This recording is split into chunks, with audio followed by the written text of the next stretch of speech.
বিসমিল্লাহির রহমানির রহিম। আসসালামু আলাইকুম। ঈদ মুবারক। আজ বাংলাদেশ, পাকিস্তান এবং ইন্ডিয়াতে ঈদুল ফিতর অনুষ্ঠিত হলো।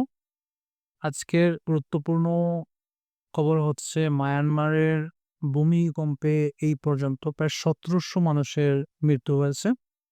আজ একটি বিল্ডিং থেকে ৪ জনকে জীবিত উদ্ধার করা হয়েছে এবং আরও উদ্ধার কাজ চলমান আছে। কারণ অনেক ধ্বংস হইছে বিল্ডিং এবং যেগুলার নিচে এখনো মানুষ জীবিত এবং মৃত রয়েছে। সো মৃত্যুর সংখ্যা আরো বাড়তে পারে। আমরা আস্তে, আস্তে জিনিস পাবো এবং বিভিন্ন দেশ থেকে ত্রাণ আসতেছে মানুষের সাহায্যের জন্য। বাংলাদেশও অলরেডি ১৬ টন ত্রাণ পাঠিয়েছে মায়ানমারের সাহায্যে। তবে সবচেয়ে দুঃখজনক নিউজ হচ্ছে গতকাল আরব বিশ্বে ঈদ উদযাপন করা হয়েছিল এবং গাজার মানুষও ব্যতিক্রম ছিল না। তারা যেভাবেই তারা কিন্তু ঈদ উদযাপন করেছিল। কিন্তু এই অবস্থায়ও জালিম ইসরাইল ঈদ আনন্দের মধ্যে এয়ার আ বিমান হামলা করে ৩৫ জন মহিলা এবং শিশুকে হত্যা করছে।